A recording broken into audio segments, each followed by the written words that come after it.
Napakaganda ng gising ko dahil nakakuha na po ako ng kumpirmasyon. Lahat ng sinabi ng Presidenteng Marcos Jr. aka Bangag tungkol kay Zaldico ay fake news.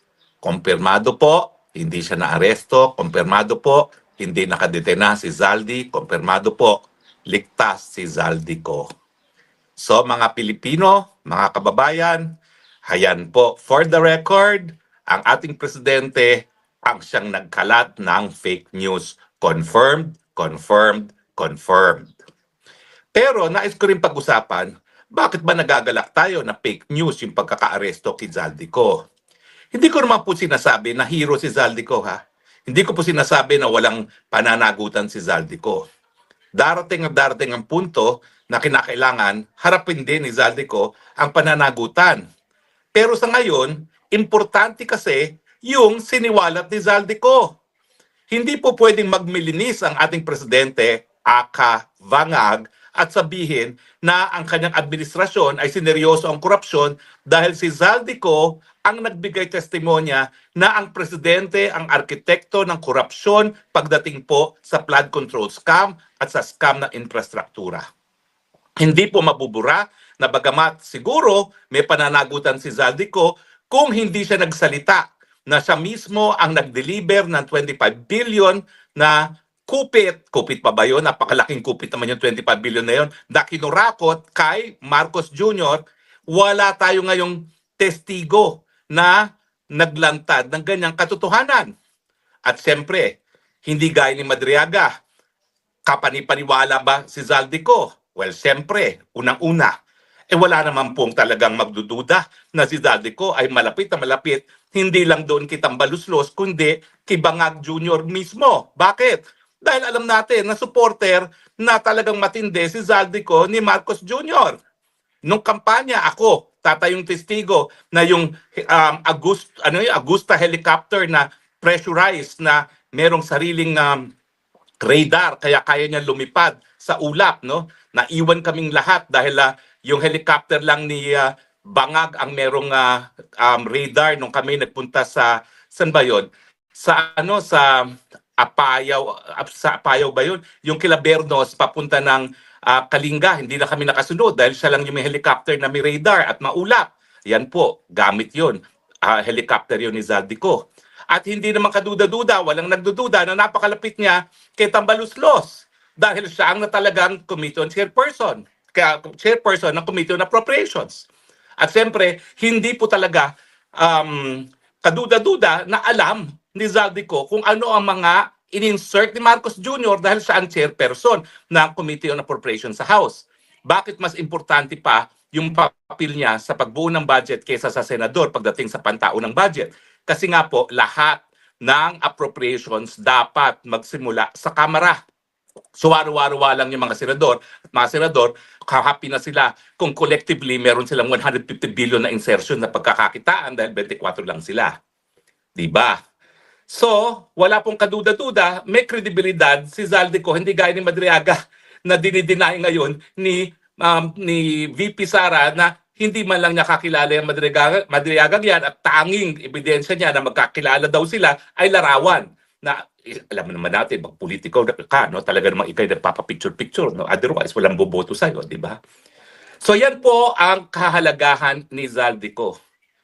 Ulitin ko, hindi siya siguro hero, hindi siya siguro santo, pero kinakailangan natin ang testimonya niya para mapakulong na once and for all ang Marcos Jr. at pati na ang kanyang may bahay at pati na mga kamag-anak ng kanyang may bahay. Bakit? Kasi si Zaldico rin na nagsabi na pati pagkain, pinagkakitaan. Di ba? Yung smuggling ng agriculture, bigas, asukal, isda, lahat na pinagkakitaan. Yan ang sabi ni Zaldico. Now, yung bang sinabi ni Zaldico may koroborasyon? Siyempre po, sino makakakorroborate? Ngayon po, hindi nagsasalita yung Amina, yung dating DBM. Pero yung 100 billion, hindi mailalagay yan na hindi alam ni Amina. Alam po niya yan. Amina, taga-UP ka pa naman. Ano ba yan? Nasaan na yung dugo mong scholar ng bayan? Isiwalat ng katotohanan. Hindi lang po si Amina makakakorroborate niyan. Yung maglolo na Bersamin, CJ, ulitin ko, ano ka ba? Chief Justice ka. Pag ikaw, tinago ang katotohanan, anong ehemplo, anong mensaheng pinararating mo sa mga kabataang mga abogado? Okay lang mandarambong, okay lang itago ang katotohanan. Samantalang alam naman natin na bilang Chief Justice, talaga ikaw yung naging personification ng katarungan. Kaya magsalita ka na. Ano ba naman yan? Hayaan mong ikaw maalala ng buong Pilipinas na siyang naging tupad sa iyong sinumpaang katungkulan bilang Chief Justice. Isiwalat ang katotohanan at hayaang magkaroon ng katarungan ng sambayan ng Pilipino. Ay bukod pa dyan, siyempre, si Tambaluslos can also corroborate. Wag silang makampante ni Tambaluslos, hindi kakanta. Siyempre, kapag nagkaipitan na, save yourself, Tambaluslos. Pero, gaya ng aking advice kay Zaldico, walang kasiguraduhan na wala kayong kahit anong pananagutan. Baka meron naman. Pero, siyempre, kung wala ng ibang testimonya ang mapipresenta para maparusahan si Marcos Jr., yan ang iyong dahilan kung bakit kayo po pwedeng mabigyan ng testimonial immunity. In fact, ang hamon ko sa inyong dalawa ngayon, Tambaluslos at Zaldico, mag-unahan na kayo. Gawin nyo ng sworn statement ang inyong mga nalalaman. Ipa-deposition nyo na.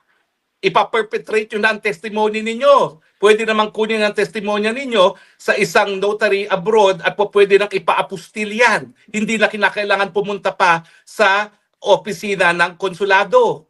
Dahil sa mga nalalaman ninyo, talagang may banta sa mga buhay ninyo. At ang tamang gawin nyo, yung tinatawag na perpetration of testimony para miski kayo'y natigok, nandyan ang testimonya ninyo, hindi mabubura. But in any case, masaya po ako ngayon dahil hindi po makukuha ng Administrasyong Marcos si Zaldico ang pinakamatinding testigo na magpapatunay Marcos Jr., arkitekto ng korupsyon sa Pilipinas. Hello mga kabibig, welcome back sa ring bago YouTube channel. Ito ang pinakamaingay na YouTuber sa lahat ng YouTube. Ako si Kabibig maglabag-labag na tao with evidence na ko po. Nakakuha ng impormasyon si Harry Roque na hindi nakadetain, hindi nakulong si Zaldico. So ligtas si Zaldico mga kabibig. Naku po, saan kaya nakuha ni Pangulong Bongbong Marcos ang impormasyon na nahuli na si Zaldico, na-detain si Zaldico? Naku kabibig, yung nagbigay ng impormasyon kay Pangulong Bongbong Marcos, maghanda-handa ka na. Kasi fake news ka. Paano na ngayon si Bongbong Marcos ang mabiblame na maraming netizen na sobrang happy na nakulong si Zaldico, na may uuwi si Zaldico ayon kay John Vic Remulla 3 weeks from now. Naku po, 1 to 3 weeks ay madideport na si Zaldico. Pero itong pasabog ni Harry Roque, may nakuha siyang impormasyon. As in, from a reliable source. Baka kinontak siya ni Zaldico. Naku po kabibig, grabe talaga ito si Atty. Harry Roque. Kung makapagpasabog ng impormasyon, wasak na wasak, fake news talaga si BBM kabibig. Naku, ano kaya ang maging reaksyon ni Pangulong Bongbong Marcos dito mga kabibig, na parang mapahiya siya. Napahiya siya sa mga loyalista na sobrang happy. And the other way kabibig, nilinaw ng Ministry of Justice ng Czech Republic na wala pa silang natatanggap na opisyal na impormasyon kaugnay sa pag-aresto kay resigned Congressman Zaldico. So wala pa talagang as in impormasyon. So paano nakakuha ng impormasyon si BBM? Hala ka. Naku BBM, you have to question in intelligence funds dyan. Hala ka. O, eto kabibig ha. Unahin muna natin si yung sa Czech Republic. Report ito sa Abante Radyo. Makinig tayo kabibig. Ito nilinaw ng Ministry of Justice and Czech Republic na wala silang natanggap na opisyal na impormasyon kaugnay sa pag-aristo kay Saldi ko, walang impormasyon talaga kabibig. Walang official information. Hintayo ha? Nilinaw ng Ministry of Justice ng Czech Republic na wala pa silang natatanggap na opisyal na impormasyon kaugnay ng pag-aresto kay resigned Congressman Zaldico. Yan. Ayon sa tagapagsalita ng Ministry of Justice na si Marketa Antrova, nakikipag-ugnay na sila sa pulisya na kasalukuyang nag-iimbestiga sa mga pangyayari. Samantala, tumanggi namang magbigay ng pahayag ang Czech Police at ang Ministry of the Interior tungkol dito. Ayon pa sa mga ulat, kasama ni Ko ang kanyang pamilya nang sila ay maharang sa isang random border check habang papasok sa Germany mula sa Czech Republic. Sinabi naman ni Interior Secretary John Vic Rimulya na kasalukuyang nakadetine si Ko sa isang immigration detention facility matapos maituring na isang undocumented foreign national. Sa ilalim ng batas ng Czech Republic, maaring maharap sa administrative expulsion o pagpapaalis sa bansa ang mga dayuhang walang valid travel document. So yun kabibig. Nilinaw talaga, Czech Republic wala pang impormasyon sa pagkakaaresto kay Zaldico. So saan nakuha ni BBM yun? Sabi ni Jude Vasol na budol na naman kayo ni Bangag. Ano na, todas na naman, si Marcos po ang dumakip, di alam ng Czech government. Hala, totoo talaga. Abante Radio pa station ng mga fake. Huy, gabi naman. Number 1 fake news, ano kaya palusot ng mga clown? Fake news talaga tong Bangag pati si Labu. Ano sinong Labu? Labubu? Sino ang fake? Sinungaling pala ang taga Czech Republic. NDI daw, why man totoo na budol na naman kayo. Si Mangag naman ang nag-fake news. Naku po, eto si Attorney Harry Roque ha. Ito yung bagong pasabog ni Attorney Harry Roque. Naku po, eto na. Nakakuha ng impormasyon si Attorney Harry Roque from the credible sources. Pag may makinig tayo kabibig ha. Confirm, fake news yung kay Saldico. Naku po, ito na.